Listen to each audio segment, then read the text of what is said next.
Hey you guys, this is Rafael from Shiloh Relics.com, and I am so thankful to get to be with you guys again today. We are having, I said it the other day, this has been the best month of relic sales that I have ever had, and I could not have done it without you guys, because you guys have ordered the pieces you've seen on here, you've shared those videos, you've told friends about it, and man, I have been busy as a one-legged paper hanger you always hear about, but I am so thankful. Today we're going to talk about a little bitty piece with a whole lot of coolness. Here lately I've been doing guns and swords and big things, and they take up a lot of space. This one is little, but it's cool.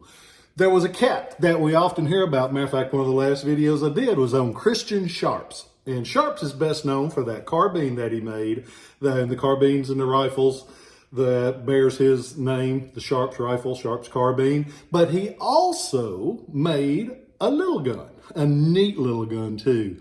He made what is known, they're commonly referred to as a Pepperbox Revolver, because there were guns earlier on that was made by Allen Thurber, Allen Wheelock, that had a big barrel cluster that rotated that looked like a pepper dispenser.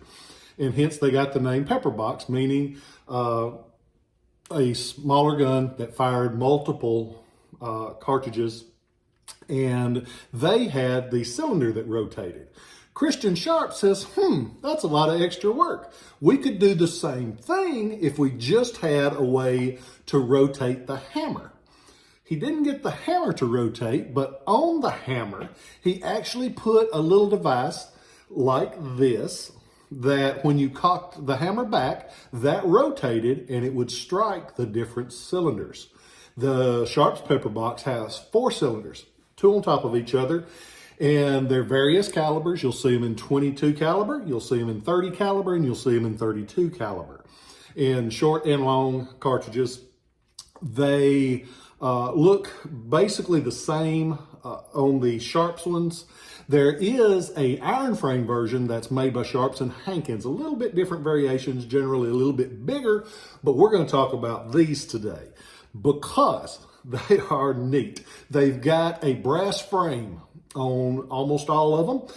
The brass is usually got the silver on it, but it's prettier. It's one of the few pieces that if it's got some wear, it looks prettier in my opinion, because that silver wears off. They used a brass that a lot of times will have this kind of patina, like a dark honey patina. And it's just really pretty to me when all that silver's gone and you've got that base metal there, because it's pretty. On both sides of the frame, you got this on one side, which says, C. Sharps, Philadelphia, Pennsylvania. And on the other side, it says C. Sharps, patented 1859. 59 is an important year for these little guns, because that's not only when he got the patent for it, the first year he made it. He made these up until 1874. They made a lot of them because they were very popular, very affordable, good little guns. And in Flaterman's guide, he mentions that they made many thousands. That's his way of politely saying a buttload. Even though they made a buttload of these, people like them because they've got that flavor. They've got really just a pretty look. They actually, before I forget it, they make them in a lot of fancy variations, but you don't see them very often. I've had them with ivory grips. I've had them with gold plating instead of the silver plating. I've had them with gold inlay on the barrel. They're a neat thing. If you can find those little odd variations, they're expensive when you find them, because a lot of people collect them and you don't see those weird ones very often. But the basic one has the brass frame. The barrel cluster is blue, factory blue. This one actually has a lot of the blue like that. And the early ones have a little button on the side that you push down and the barrels will slide forward for loading. The standard model though, like this one, the button is on the underside, like this. You push that up and the whole cluster moves forward. That way you can load your cartridges and be ready to fire. Cocking back that hammer, it rotates the striker like this. Most of the time that striker breaks because there's a lot going on in that little bitty space. So There are guys out there that can restore those and get them working again, and God bless them because they do help. And it's one of those things, it's a neat thing to show your friends how that striker will rotate as you cock it back and release the hammer. Serial numbers. They're not quite serial numbers on these. They're more like batch numbers. If you notice, there are serial numbers on the underside of the grip like this. And while we've got that barrel forward, they're also stamped underneath the barrel cluster like this. So, a couple places for the serial numbers. As far as the grips, I mentioned some ivory grips. They're rare. Most of the time they would use one of two versions. They'd either use simple plain grips made of wood, or they used something that was very popular during the time, gutta percha. We've talked about gutta percha on other things. Gutta percha is an early thermoplastic. Goodyear got the patent for their thermoplastic in 1851, and they made a lot of things out of it during the Civil War and later. But this one is quite pretty. As you can see, it's got a lot of character. It works. The mainspring on it is a little bit weak, but it does rotate everything. And that just happens a lot of times. It's 150 years old. The fact that it works is amazing. And so go on to ShilohRelics.com. You check that out. Today, we've got something important coming up this weekend. It's going to be Father's Day. And those of you that know me, I'm the luckiest guy in the world. I got the best dad in the world. There has never been a day in my life that I haven't known I was loved.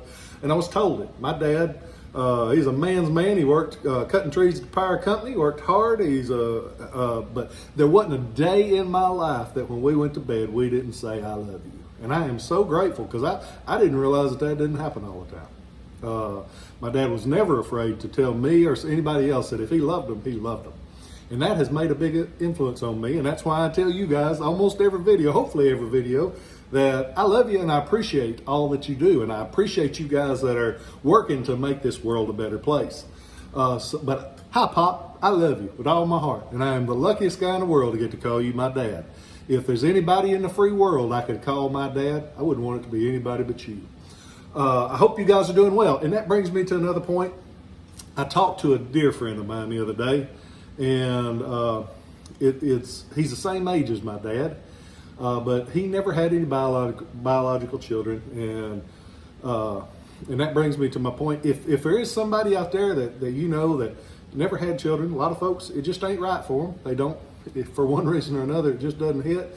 But if you know somebody that is a good person and does their best, and they didn't have children, call and tell them Happy Father's Day.